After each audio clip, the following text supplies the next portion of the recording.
طمني، لقيته فرحان؟ والله يا عمي قلبنا الضيعة فوقاني تحتاني، ما لقينا غير الحصان. يعني وين بده يكون راح؟ قل لي هلا شو بدنا نساوي؟ ايه طول بالك شوي، لا تستعجل. اجا فرحان. فرحان؟ واحد يا خليل. صل على النبي يا خليل. عدقني هالمرة، شو بدك يرجع يهرب؟ والله لكسرك، والله إذا بتهرب مرة ثانية لأوصك. استنى شوي يا رجال، بدي أحكي. نزلت لعند خديجة، كنت بدي اقول لها جهز حالها للخطبة. يعني مثل ما قلت لي، اللي صار ما لقيتها. انت شو عم تحكي يا مرة؟ هربت البنت؟ صار راسي بالأرض. يا سواد وشي قدام العالم، يا سواد وشي.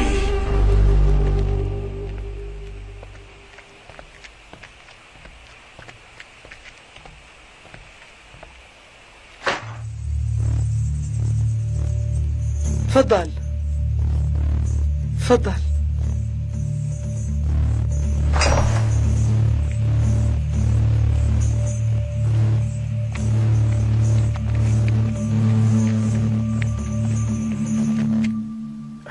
كلامك مزبوط يا دكتور، بس خليل إذا ما بيدفع لي اللي بدي إياه ما راح أعطيه البنت. بهالوقت ما في شيء اسمه نقد.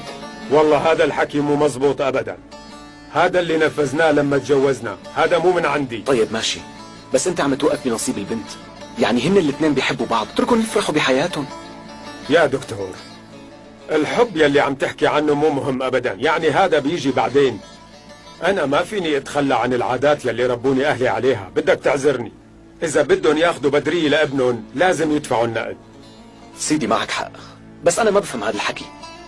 معقول اللي بيدفع بياخذ البنت والحب والسعادة كلهم ما لهم أي معنى؟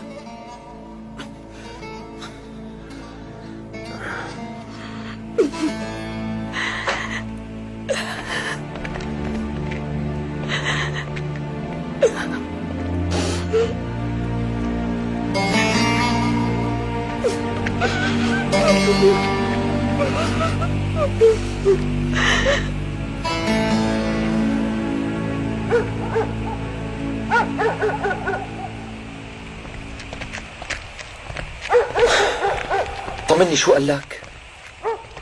أبوه ولا بدرية شخص كتير عنيد، ما قدرت أقنعه إنه يتخلى عن النقد. ليش انت ما بتعرف انه موسى ما بيفهم بالحكي؟ يعني ما كان لازم تعذب حالك. مع الأسف كنت حاطط أمل كبير إنه يقتنع مني. هذا ما بيقتنع من حدا، ما بيفهم. أحسن شيء يا خليل إنه ينساها للبنت. عم خليل، يعني أنت ما فيك تضحي كرمال ابنك وتدفع له نقد البنت؟ يا حسرة، أنا من وين بدي أدبر مصاري؟ هاي النتيجة. أنا ما قلت لك ما في حل تاني. يعطيك العافية دكتور، اجيت وعذبت حالك، حقك على راسي. يا ريت لو يطلع بإيدي شيء يا جماعة.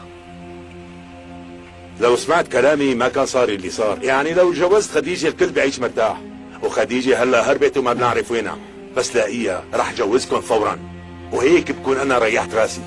بس أنت ليش مصر؟ هن مو موافقين، اتركهم على راحتهم.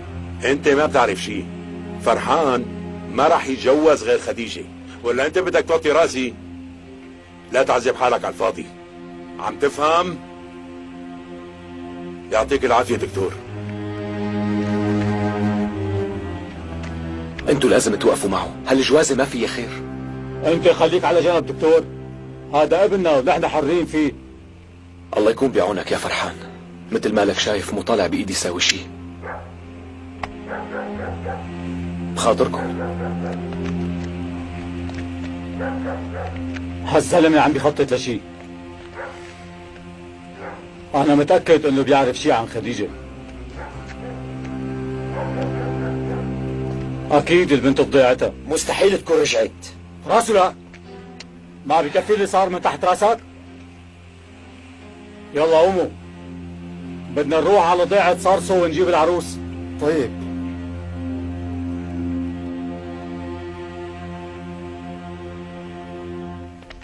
يلا.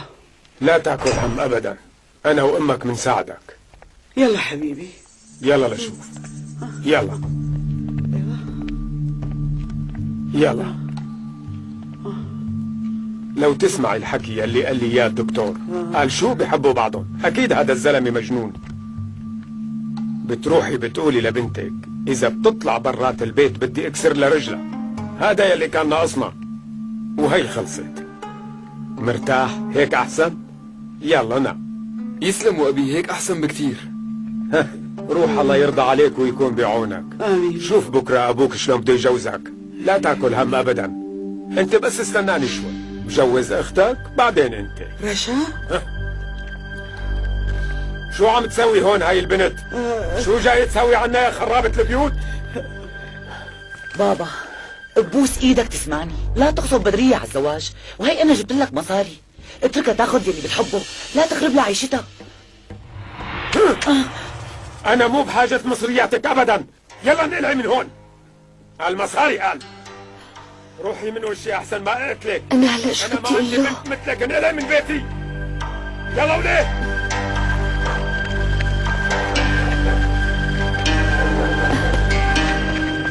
ابي عم تبيع بنتك؟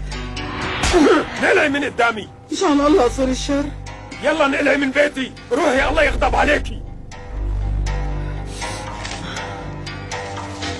رشا رشا، الله يخليكي لا تروحي. رشا اعطيني رغيف، الاكل مو طيب اليوم. تفضلوا. صبي لي كاسة شاي.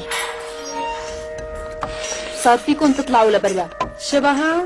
قال بدنا نطلع. إيه لسه ما اكلنا. يلا يلا يلا بنات يلا، هيك دائما ما بيهنونا بشي.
شو عم تعملوا؟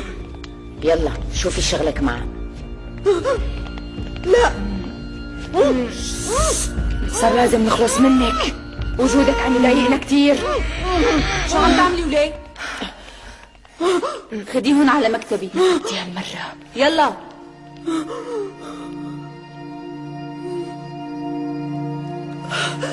وانتي جهزي حالك، بدنا ناخدك على المحكمة. ايه مثل ما بدك.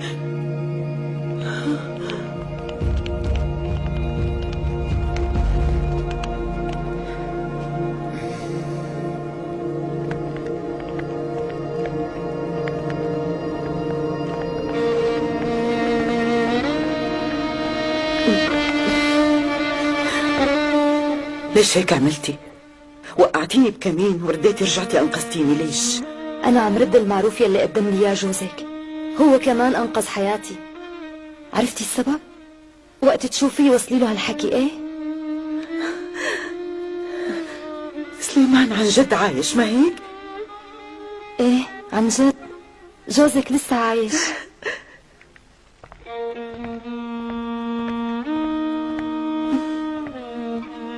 يا ترى وينه هلأ؟ كل هالسنين ما اشتاق يشوف اولاده.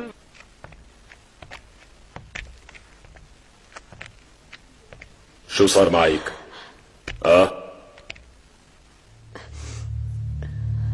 عم بحكي معك ما تردي. مصاري وين؟ بلعتي لسانك؟ احكي. شو عرفتي؟ شو بكي؟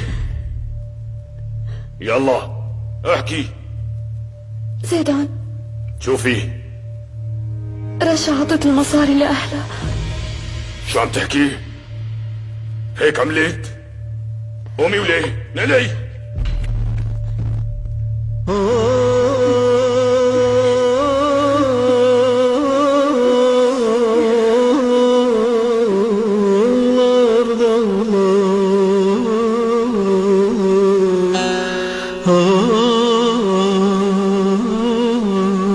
Yeter ağlattın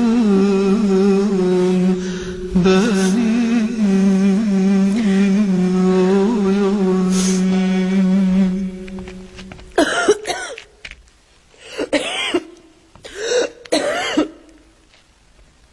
بدي مي. شو هاد؟ مفكرة حالك بأوتيل؟ ما راح اجيب لك شيء، خلصي.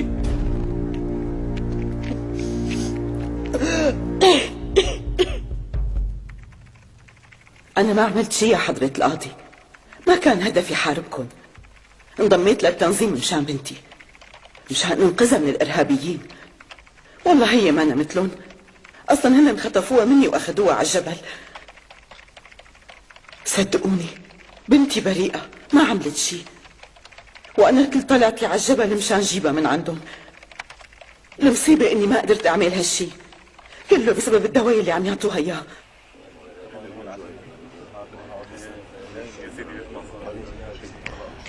هات لك كاسة شاي لشوف. تفضل. قومي يلا، بدنا ندور على رجاء. بس نحن؟ ايه بكفي، لكن اخذ كل الرجال.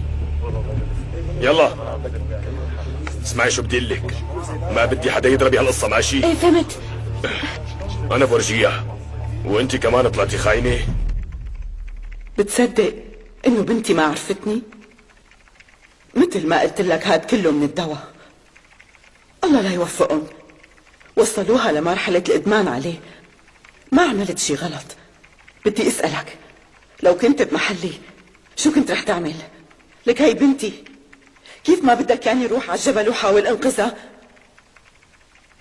مشان الله قدر ظروفي، نرمين كانت بحاجتي. يعني أنا هلأ صرت مجرمة بس لأني حاولت ساعد بنتي؟ ما بعرف، أنت أدرى، بس أنا واثقة بعدالتك.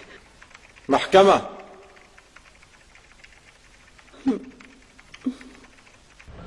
الحمد لله على السلامة. الله يسلمك.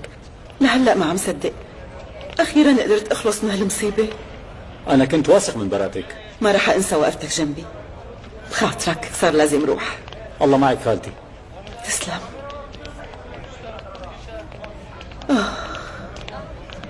الحمد والشكر لك يا رب، وأخيرا رح أرجع. والله اشتقت كثير لأولادي.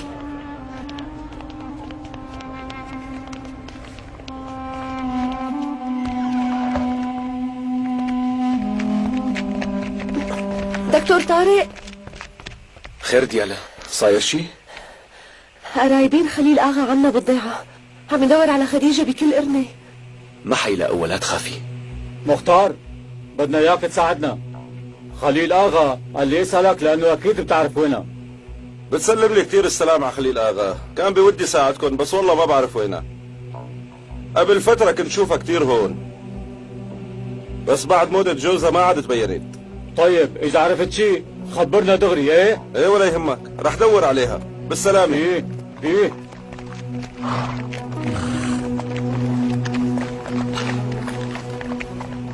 بابا شو كان بدهم؟ ضروري تحشري حالك بكل شيء، انت ما دخلك. اوف يا الله منك، ما تحكي لي، يعني انا مالي بنتك؟ خديجة بنت سناء هربت لحتى ما يجوزوها سلفة، وعم يدوروا عليها، ابصر وين بتكون، بس هن شاكين انه متخبية عنا بالضيعة. ريحتي قلبك هلا؟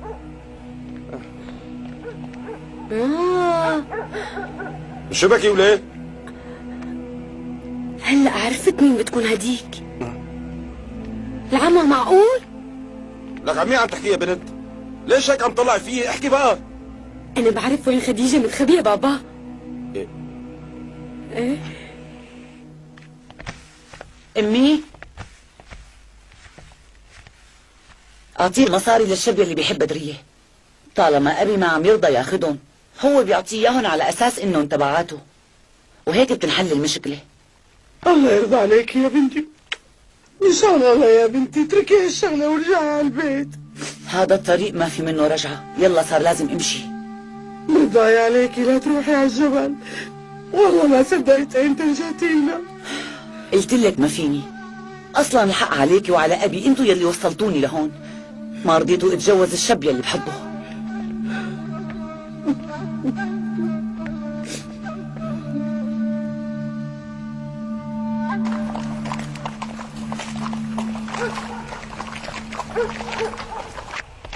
شو ما لقيتوها؟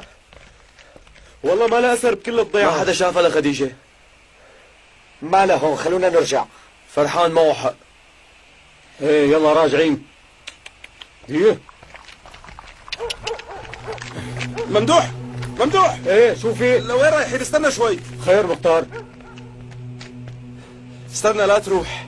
ليش لقيتها لخديجة؟ ايه لقيتها، الدكتور مخبيها. يلا روحوا لعنده جيبوها.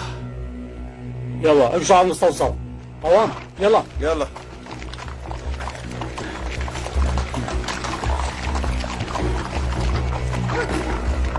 ايه روحوا لعنده يلا، بركي بتخلصوا عليه. دكتور وينك؟ اطلع دكتور. شو بدك؟ قال لي وينها خديجة؟ خديجة؟ اطمن هي بمكان آمن. فتشوا عنها. يلا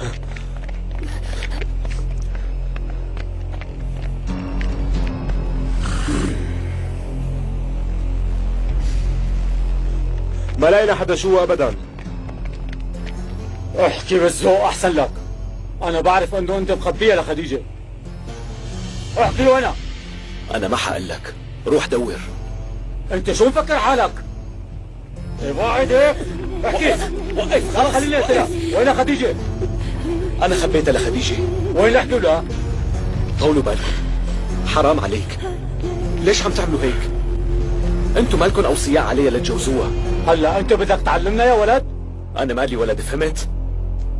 خديجة ما بدها تتجوز وانت ما دخلك فيها، وهي هلا بحمايتي. احكي وينها؟ ما حقول لك. يا اما شو بدك تسوي يا اما؟ شو بدك تعمل فيه؟ ليش ما عم ترد؟ بدك تقتله ما هيك؟ قيم الفرد من ايدك. وليش عم تدافعوا عنه؟ يعني ما بتعرف الدكتور انه صار صهرنا؟ قيم هيك. يلا انقلع من هالضيعة احسن ما نقبرك بارضك. شو ما سمعت؟ يلا انقلع. روحوا لا. يلا تعالوا بدنا نمشي.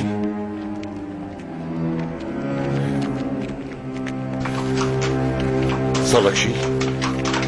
اطمن. شلون عرفتوا انه هن هون؟ أنا اللي خبرته.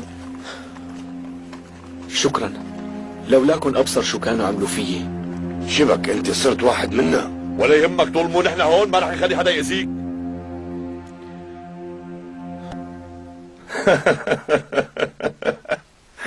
معقول؟ خفتوا من قال بيشو يا زلمة؟ أنا ما كنت هنيك، ممدوح بس. أنا بصراحة ما حبيت أعمل مشكلة، قلت بيجي بستشيركم بالأول. قلت لي إنه خديجة بصارصو مو هيك؟ مزبوط آغا، الدكتور هو اللي مخبيها، قال إنه ما رح يعطينا إياها. رحت لعند الدكتور وهددته، كان راح يسلمني إياها، بس قال بيشو نزعوا كل شيء. كان الدكتور صهرن ونحن مو عرفانين. الشغلة كتير بسيطة. خليل؟ نعم آغا. تعال لعندي.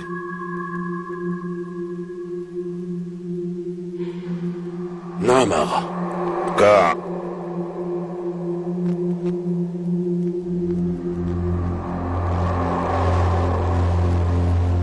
بدك خديجة ترجع لكم مو هيك؟ طبعا، لأنه هي من حقنا. ساعدنا لنحل هالمشكلة.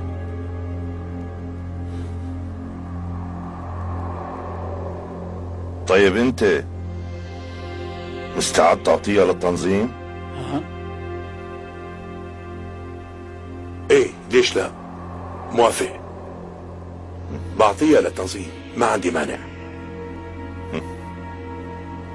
طيب خلص، معناتها تريك الشغلة علي، رح جيبها بطريقتي.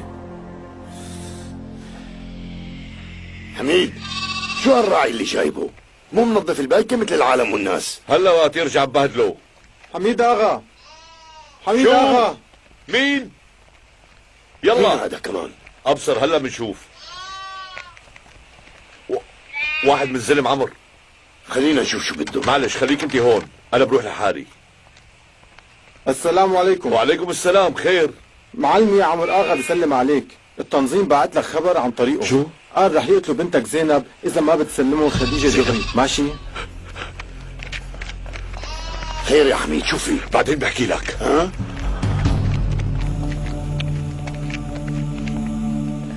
ان شاء الله يا بنتي لا تروحي، لا تردي تتركينا.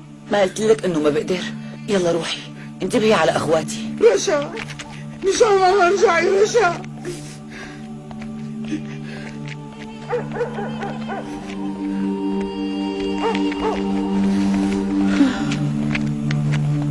وين المصاري رشا؟ عم بسألك وين المصاري، ما تجاوبيني.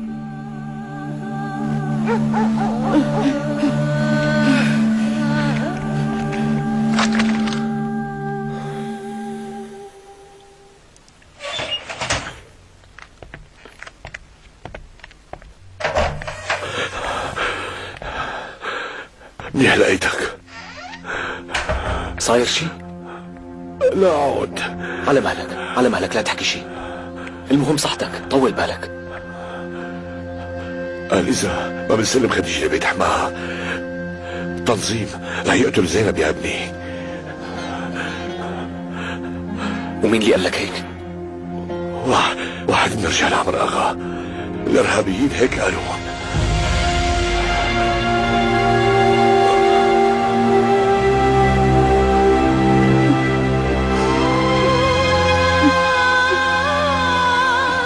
يعني هالشغلة ما لها حل؟ حاولنا كتير بس. طيب خلاص رح سلمهم حالي.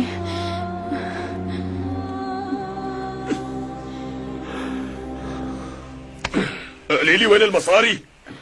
بصراحة نسيتهم عند اهلي. يلا رايحة اجيبهم. رشا انت شو قلتي؟ احكي لا تخافي. ليلى الحكي اللي قلتي لي اياه قبل شوي. ليش ما عم بتردي؟ احكي وليه؟ منيح اللي لحقتك. امسكي هذا، نسيتي بالبيت.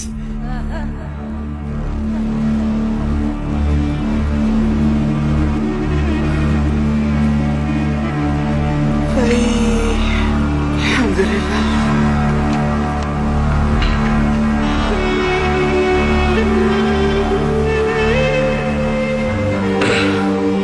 فهميني ليش هيك عملتي؟ وما بدك تردي كمان؟ قال بيشو إلهن طار معنا، يعني شي طبيعي إنه ما يساعدوني. مزبوط، معك حق. أنا عم سلم حالي مشانك، ما بدي إياك تزعل على زينب.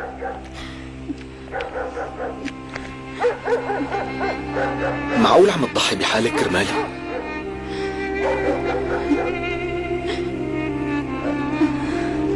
ايه خديجة جيبوها لشوف. يلا امشي معي. يلا امشي وليه؟ ما رح انساكي. يلا خديجة. عوام، أمي صايرة عم تساعد الأكراد وهذا الشيء عم يضرنا كتير. أنا سمعت أنه رح يخدموا كل ضياع الأكراد. يا جماعة نحن لازم نتحرك بسرعة، يا إما أكيد رح نخسر كل سكان هالمناطق. المعلم عم يحكي صح. إذا الأكراد اتطوروا وتعلموا أكيد ما عاد يسمعوا كلمتنا، وهذا الشيء خطير. أصلا من هلأ في البعض منهم عم بحارب التنظيم تبعنا، فكيف إذا بكرة صار يجيهم الدعم من الحكومة؟ لازم نعرقل هالمخطط. خلص ولا يهمكن، الحل عندي. يعني ببساطة نشغل الحكومة بشي تاني. يعني مثلا نغتاش شخصية كبيرة بهالبلد، أو إذا بدكن منزيد من العمليات الإرهابية بالمدن، وهيك بقى بنخلق حالة من التوتر بالبلد كله، والحكومة بتلتهى بحل هالمصايب، ونحن هيك بنكسب وقت أكبر. ما هيك؟ يعني أنا شايف إنه الوقت كتير مناسب لنبلش نشتغل على الأتراك بالبلد ونحسسهم إنه الأكراد هن أعدائهم. ممتاز. وهيك بقى منعرقل خطة الحكومة، او بالاحرى منشل تفكيرها لمدة محددة. انتو كلكم تتذكروا هالعمليات الانتحارية اللي كانوا رجال ينفذوها بالمدن الكبيرة وتأثيرها على المنطقة كلها، مو بس على بلدنا. انا شايف انه الاحسن تكون هاي العمليات كتير مركزة، يعني تستهدف اماكن حساسة بالبلد مثل الوزارات او السفارات او حتى القواعد العسكرية، واهم شيء انه يروح عدد كبير من الناس في هالعمليات. هلا الشغلة المنيحة انه نحن عنا رجال منتشرين بكل هاي الاراني اللي حكيت عنها، بس في مشكلة صغيرة عم بتواجهنا. هاي العمليات بحاجة لأسلحة أحدث وأقوى، ونحن ما عنا هالشي.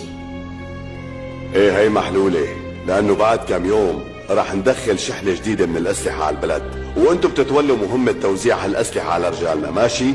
وخاصة يلي موجودين بالأماكن الهامة، وهيك منكون حققنا هدفنا وخلينا الحكومة تنشغل عن خطتها بتسوية وضع الأكراد. وأنا شايف إنه هذا أنسب وقت لنبلش بحركتنا الثانية. لازم نفهم الأتراك إنه الأكراد بهالبلد بيكرهوهم وبيعتبروهم أعداء، والمفروض إنه هن كمان ينظروا لهم بنفس الطريقة ويردوا عليهم بالقوة والحرب، مو بالحكي. بس هالشغلة كتير صعبة، لأنه مثل ما بتعرف أغلب الأتراك متعلمين ومو سهل إنه نضحك عليهم. وبصراحة أنا متخوفة من هالعملية. حاولنا مع الأتراك قبل بمرة وما نجحنا، خايفة إنه هالمرة كمان يصير معنا نفس الشي. نحن هديك المرة فشلنا معهم لأنه حاولنا معهم بطريقة غلط، يعني كان لازم نبعدهم عن بعض ونكسب العالم المهمين منهم لصفنا، وهدول بقى بيكملوا الباقي عنا وبيجروا يلي أدنى منهم. هلأ السؤال إنه كيف بدنا نكسب هدول العالم؟ هاي الشغلة بقى من اختصاصي. يعني لحتى نكسبهم لصفنا لازم نشتريهم. طبعا نحن جاهزين لندفع أي ثمن هن بيطلبوه، يعني المصاري مانا مشكلة، المهم عنا إنه نوصل معهم للي بدنا إياه. اللي مخوفني إنه العمليات الانتحارية بآخر فترة ما كانت عم تنجح، والسبب مثل ما كلياتكم تعرفوا إنه العناصر اللي موجودين عنا لسه مالهم مستعدين ليقوموا بهيك عمليات. ولهيك أنا بقترح إنه نستعين برجال من برات البلد لحتى يقوموا بهالعمليات، وهيك صار فيني قلكن إنه خطتنا الجديدة رح تنجح 200%. أنا متأكد. هاي الخطة صارت جاهزة، وبقينا علينا نطبق هالكلام هذا على أرض الواقع ونحصد النتائج. الوضع بهالبلد ما بيناسبنا، ما بدنا تركيا تصير دولة مهمة بالعالم، بس نحن ما راح يصعب علينا شيء إنه نضعفها، مثل ما عملنا بدول البلقان دمرناها، ومثل ما عملنا بالشرق الأوسط جزأناه. وهلأ بقى اجى الدور على تركيا. لازم نخلي الأكراد يطالبوا بدولة لإلهم، ونفهمهم انه القوة واحدة هي اللي راح تحقق لهم هالشي هاد. اكيد شايفين الحالة اللي وصل لها الشرق الاوسط بعد ما جزأناه، كل شي بدنا اياه عم يصير. ليش لا؟ اصدقائنا بهالمنطقة مضطرين يساعدونا، لانه ببساطة مصالحنا ومصالحهم صارت مشتركة. نحن بنملك كل شي وفينا نأثر على اي بلد، مو مشكلة. يعني قد ما حاولوا قومونا ما راح يقدروا يوقفوا بوش قوتنا الجبارة. اهم شيء انه نحن نضل ماشيين على نفس الخطة تبعنا، فرق تسد.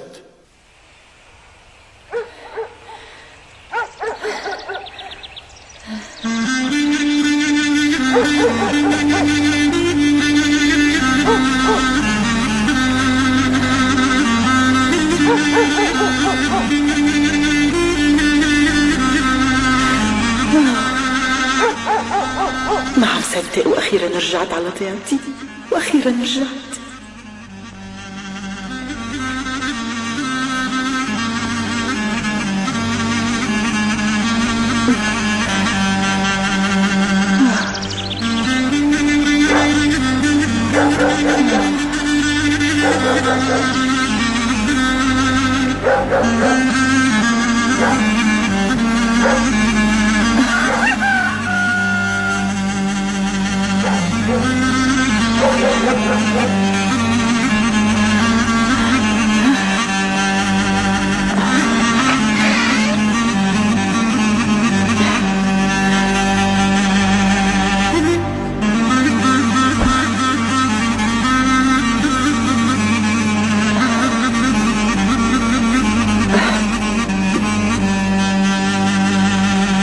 ألف حمد وشكر لك يا ربي. وأخيرا رجعت على بيتي ورح شوف أولادي.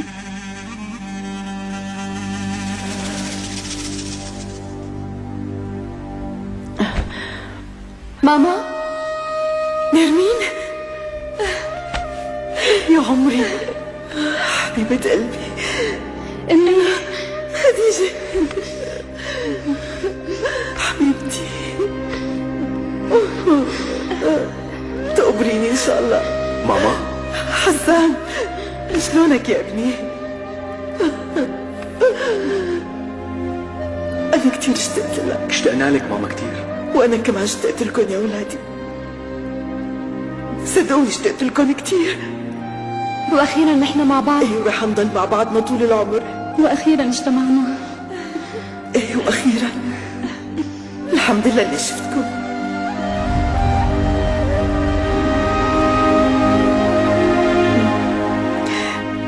إلا ما نلتقي يا أولاد، إلا ما نلتقي شي يوم. ست سناء، تفضل. الحمد لله على سلامتك، نورتي. أهلا الحمد لله وسهلا. على السلامة. شلونك سناء؟ الحمد لله. تفضل. جينا نشوفك. الحمد لله على سلامتك. إنها بتكوني جوعانة مشان هيك جبنا عليك الأكل. أهلا وسهلا فيك. وحبينا نجي ايه نشوفك. مزبوط. والله ما كان في نحط السفرة وتاكلي لقمة معنا، ولو عذابك راحة. شو هالحكي هذا يا سناء؟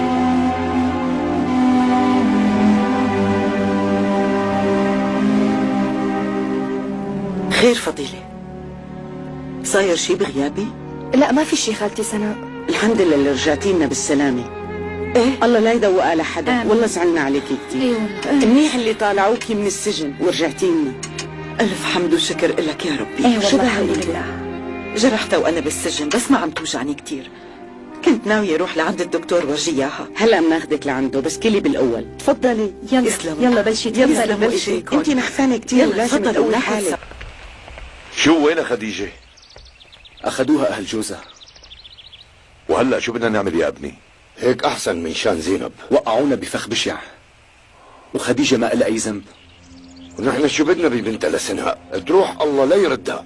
أنت عم تحكي عنها هيك لأنك بتكرهها لأمها، بس خديجة راحت برضاها مشان زينب ما يصير لها شيء. ايه والله طلعت هالبنت أصيلة.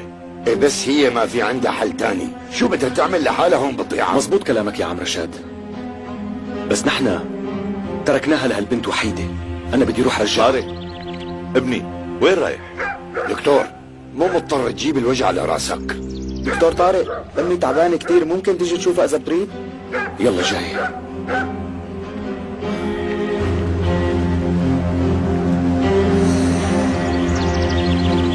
استغفر الله، لك شو هذا يا؟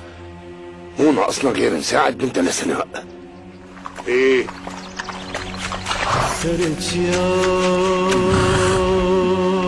يلا عالزريبة. يلا امشي، مو عزريبة، على البيت. امشي يلا امشي. ببوس ايدك بابا انك ترحمني. انت بتعرف قديش كان رمزي يعذبني، مو انت اللي بتعمل هيك.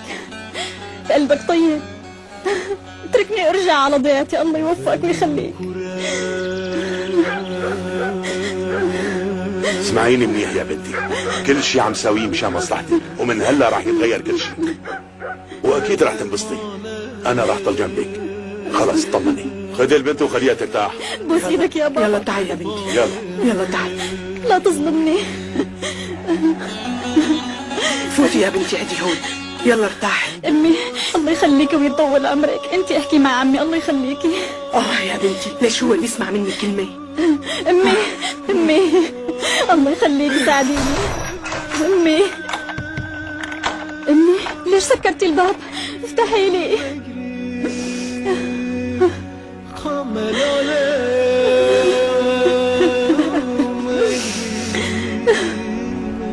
يا جماعة اجا زيدان. خليك منتبه. الحمد لله على السلامه يا معلم. عليك فيك. يلا انت وياه، كل واحد على شغله. يلا عصام، شو هدول جداد؟ ايه اجونا جديد. منين جايبين لي هون؟ باعتينهم من الطرف الثاني. هيك لكان. ايه انت وياه اسمعوني منيح، كون بعلمكم اذا في حدا منكم بحب عيلته او بلده او دينه او منتمي لشي طائفه، ما في له محل بيناتنا. عم تسمعوه؟ انت مين اكتر واحد بتحبه بعيلتك؟ امي. وانت؟ ابي. وانت؟ اختي صغيرة. وانت؟ اخي. وانت ولا؟ انا ما بحب حدا معلم. برافو. ورد. امور زيدان. تعا خده خليه يتعلم على السلاح. يلا بسرعة يلا. امرك معلم. امشي. لا تصيروا عناصر بالتنظيم. بدي اياكن خلوا قلبكم مثل الحجر. تنسوا مشاعركن وتنسوا اهلكن. ما بقى تفكروا فيهم ابدا. طبعا اهم شي عندي انه تنسوا كل شي بخص الدين. وبدي اياكن تسبوا اهلكن طول الوقت وتلعنوهم على عدد الدقايق لحتى تصيروا تكرهوهم عن جد. مفهوم ولا لا؟ عصام بدي تعلمهم كيف يسبوا اهاليهم. يلا.